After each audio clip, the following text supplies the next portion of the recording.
Guyyaan irraa qibxata hagayya 31 bara 2021 akka lakkoofsa Itoophiyaatti immoo hagayya 25 bara 2013 keessummeessaan keessan irraa an Bafqaaduu Morodaati.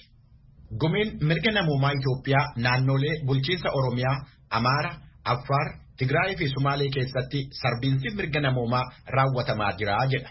Jiraattonni magaalaa Finfinnee sagaleen Ameerikaa dubbise tokko tokko akka ibsanitti qaala'insi jireenyaa amma mul'achaa jiru yaaddessaadha jedhan.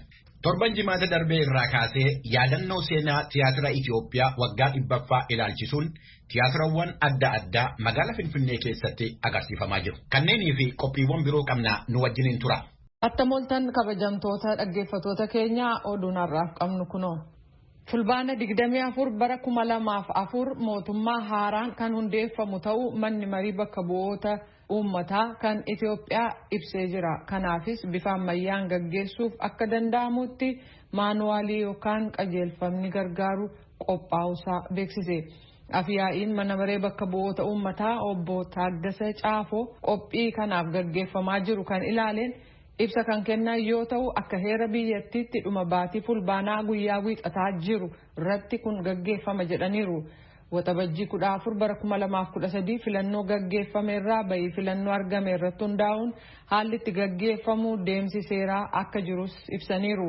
Kanaan cinattis manni marii kun akkaataa hojii gaggeeffamu bifa ammayyaan akka qabaatu gochuuf akkaataa itti hojiirra oolchanis qophaa'uunsaa ibsamee jira. Gama kaaniin manni maree kun sirna hordoffiif to'annaa bifa ammayyaa kan qabaatu gochuuf caasaan dandeessisu qophaa'uusaa ibsee jira. Kanaafis qiyyaafannaa mootummaa adda ka baase sirni jabaa fi to'annaa jabaa qabu akka hojiirra oolu dubbataniiru.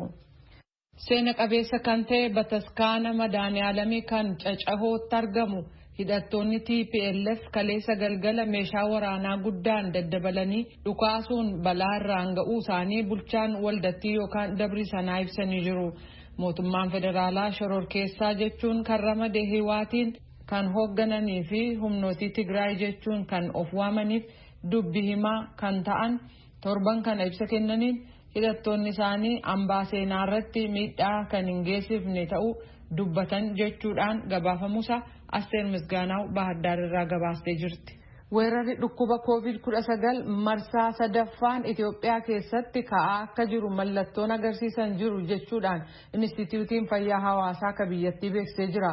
Vaayirasiin bifa jijjiirrateef Deeltaa jedhamu Itoophiyaa keessa jiraachuu fi jiraachuu dhabasaa dhiyeenyatti mirkaneessinaa jedha dhaabbati kun. Lammiiwwan Itoophiyaa miliyoona 22 ta'anii fi baatilee dhufan 6 keessatti tallaalii farra dhukkuba COVID-19 waliin ga'uudhaaf hojjetamaa akka jiru ta'uun ibsameera.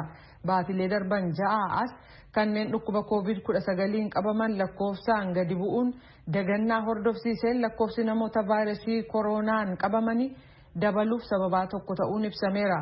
Dhukkubicha to'achuuf qajeelfamni bahe cabuun dhaabbatoonni dhukkubicha to'achuuf yookaan ittisuuf yaaliin taasisan gada deemaa buluun sababaalee kabiroo dhukkubicha hammeesse ta'eera. Walgahii ayyaaneffannaa dorgommii ispoortii biyyattii keessatti gaggeeffaman dhukkubi COVID-19 kan hin jirre hanga fakkaatutti gaggeeffamuunis sababaa biraati jedhameera. COVID-19 baatii 6 dura carraan qabamuuf jiru parsantii 1.6 ka ture yoo ta'u torban kana keessa garuu giddugaleessaan gara parsantii 16.5tti guddachuusaa torban torba dura namoonni 180 gara kutaa wal'aansa fayyaa hordoffii jabaa ka seenan yoo ta'u lakkoofsi kun yeroo ammaa immoo gara namoota 602tti wal'aansaaf galmaa'uun ibsameera. Dhukkubi kun hammaachuu fi lubbuu galaafachuunsaas dabalaa akka jiru torbanneen torba dura kan COVID-19 qabaman namoota 487 ka turan yoo ta'u yeroo ammaa lakkoofsi kun gara 10,058 ga'uun ibsameera. Kanaaf jecha malattisaa dhukkuba COVID-19 jedhamee tarreeffame mara uummanni hojiirra oolchuutti akka jajjabaatuuf gaafatamuusaa Mallaskaachuu ammaa Finfinnee irraa gabaasee jira. Kan dhaggeeffataa jirtan raadiyoo sagalee Ameerikaa sagantaa afaan Oromooti. Kan Yuunaayitid Isteetsiin hoogganaman humnootiin biyyooti alaa Afgaanistaan keessaa ba'uu isaanii Taalibaan har'a kan kabaje yoo ta'u kunis weerartootaaf barumsa ta'a jedhee jira. Garuu Yuunaayitid Isteetsiif hawaasa addunyaa kanneen biroo waliin hariiroo gaarii qabaachuu akka fedhu dubbateera. dubbii himaa olaanaan ka Taalibaan Zaabi'ullaa Mujaahid dirree xayyaaraa Kaabul bakka xayyaarri irraa furguggifamu irratti oduu gabaastotaaf akka ibsanitti humnootiin Ameerikaan hoogganaman ba'uun injifannoo hunda keenyaa waan ta'eef Afgaanistaan baga gammaddee jedhan. Garuu Taalibaan attamiin biyyattii bulchuuf akka jiru yaada xiqqoo kennan. Garee humnootii Baadrii jedhamaniin kan marfamanii ibsa kennaa turan dubbii himaan olaanaa kan Taalibaan kun lammiiwwan Afgaanistaan garmalee hin sodaachisinaa jechuudhaan humnootii achi turanitti dubbataniiru. Uummata Afgaanistaan haala naamusaa fi gaariin keessummeessaa uummanni argachuu kan qabus kanaattiin jedhan. Kana malees isin tajaajiltoota uummataa ta'uu keessan yaadachuudhaan uummata keessan irratti humna jabaa hin gargaaraminaa jedhanii jiran.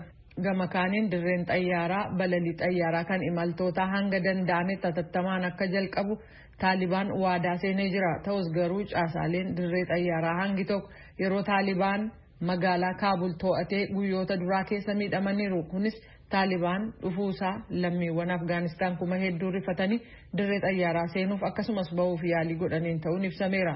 Humnootii Yuunaayitid Isteets warri dhumaa akka pireezidaant Baayiden jedhan sanatti hagayya 31 utuu hin ga'in guyyaa tokko dursanii gamasii ba'an. Loltoonni Yuunaayitid Isteets warri dhumaa kaleessa Afgaanistaan keessaa gadhiisanii ega ba'anii akkasumas duulli waraanaa waggaa 2 gaggeeffamaa ture xumura argatee Taalibaan aangoo qabatee booda pireezidaant Joo Baayiden har'a uummata Ameerikaaf haasawaa dhageessisuuf jiru. Pireezidaant Baayiden ibsa gabaabaa wixata kaleessaa kennaniin humnootii Yuunaayitid Isteets hagayya 31 booda Afgaanistaan keessa akka hin turre maaliif akka murteessan ibsuuf jiru. Pireezidaant Baayidenii fi miseensonni bulchiinsa isaanii torbanneeniif yoo waraanni Ameerikaa Afgaanistaan keessa yeroo dabalataaf turuu danda'e jechuudhaan mari'ataa turan. Lammiiwwan Ameerikaaf kan Afgaanistaan hedduminaan gamasii baasuun sodaa nageenyaa qabatamaa jiruun kana gochuun bu'aa fi miidhaan ni dhaqqabsiisu irratti dubbataa turan. Yuunaayitid Isteets loltoota ishee Afgaanistaan keessaa eega baaftee booda Taalibaan dirree xayyaaraa Kaabul to'atee jira. Hoogganaan waaltaa ajaja waraanaa kan giddugaleessaa Jeneraal Frank Makenzie imaltuu Yuunaayitid Isteets waggaa 2 Afgaanistaan keessaa qabaataa turte. Xumuramuusaa walakkeessa halkanii wiixata kaleessaa akka lakkoofsa Taalibaanitti dhaqqabuuf daqiiqaan tokko lafa hafetti innaa xayyaarri loltoota isaanii dhumaa fe'e ka'an ibsaniiru.